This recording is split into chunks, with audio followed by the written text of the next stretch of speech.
नमस्कार, मेरा नाम है राजेंद्र सिंह ठाकुर। दिन है सोमवार, तारीख है 22 सितंबर और आप सुन रहे हैं रेडियो भारती।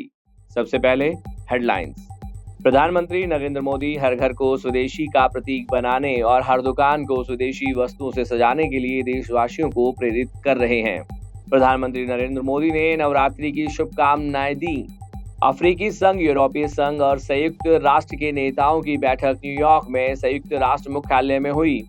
ब्राजील में पूर्व राष्ट्रपति बोल्सोनारो को माफी न देने की मांग पर हजारों लोग सड़कों पर उतरे। उपभोक्ता मामले विभाग ने राष्ट्रीय उपभोक्ता हेल्पलाइन पर जीएसटी शिकायत निवारण की सुविधा शुरू की। कर दरों में कमी ही नहीं बल्कि आयकर अधिनियम को भी आसान बनाया गया। सात्विक साईराज रंकीरेड्डी और चिराग शेट्टी की जोड़ी चाइना मास्टर्स बैडमिंटन टूर्नामेंट के पुरुष डबल में उपविजेता रही। भारत की पाकिस्तान पर लगातार 7वीं जीत। अभिषेक और गिल ने 59 गेंदों पर 105 रन जोड़े। 7 गेंद बाकी रहते जीता मैच।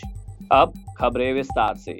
केंद्रीय गृह मंत्री अमित शाह ने कहा कि प्रधानमंत्री नरेंद्र मोदी ने हर घर को स्वदेशी का प्रतीक बनाने और हर दुकान को स्वदेशी वस्तुओं से सजाने के लिए देशवासियों को प्रेरित किया है।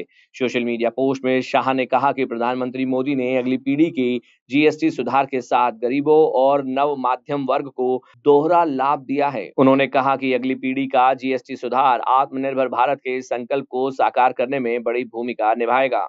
प्रधानमंत्री नरेंद्र मोदी ने नवरात्रि की शुभकामनाएं दी हैं। श्री मोदी ने एक सोशल मीडिया पोस्ट में आशा व्यक्त की कि नवरात्रि का पावन अनुष्ठान हर एक के जीवन में शक्ति और संकल्प का संचार करेगा।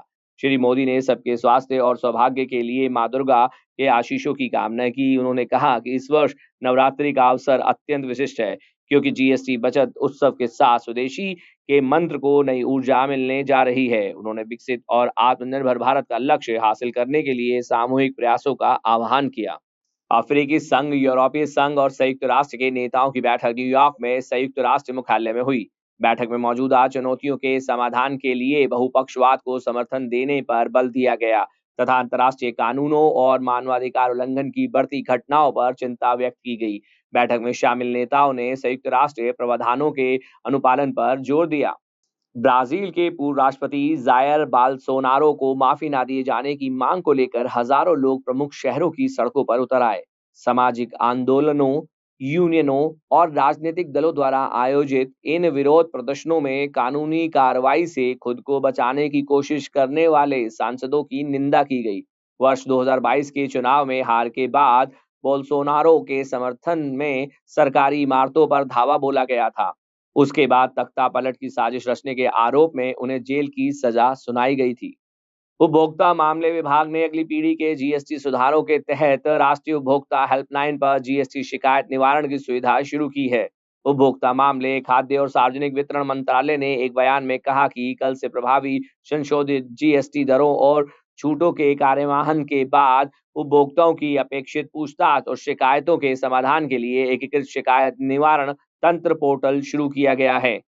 वित्त मंत्री निर्मला सीतारमण ने अगली पीढ़ी के जीएसटी सुधारों का लक्ष्य स्पष्ट किया। कोलकाता की नेशनल लाइब्रेरी में जीएसटी सुधार समिति द्वारा आयोजित कार्यक्रम में उन्होंने कहा कि इन सुधारों का उद्देश्य देश की कर और राजस्व प्रणाली को सरल और आधुनिक बनाना है। सात्विक साईराज रंकीरेड्डी और चिराग शेट्टी की जोड़ी चाइना मास्टर्स बैडमिंटन टूर्नामेंट के पुरुष डबल में उपविजेता रही। एशिया कप सुपर 4 राउंड में भारत के खिलाफ पाकिस्तान की पारी में पाकिस्तान के लिए जो कुछ भी सही हो सकता था वो हुआ। इसके बावजूद नतीजा क्या रहा? भारत ने 6 विकेट से आसान जीत हासिल की। यह इंटरनेशनल क्रिकेट में टीम इंडिया की पाकिस्तान के ऊपर लगातार 7वीं जीत है। अब हम लेते हैं आपसे अलविदा इस वादे के साथ कि आप बने रहेंगे रेडियो भारती के साथ। धन्यवाद।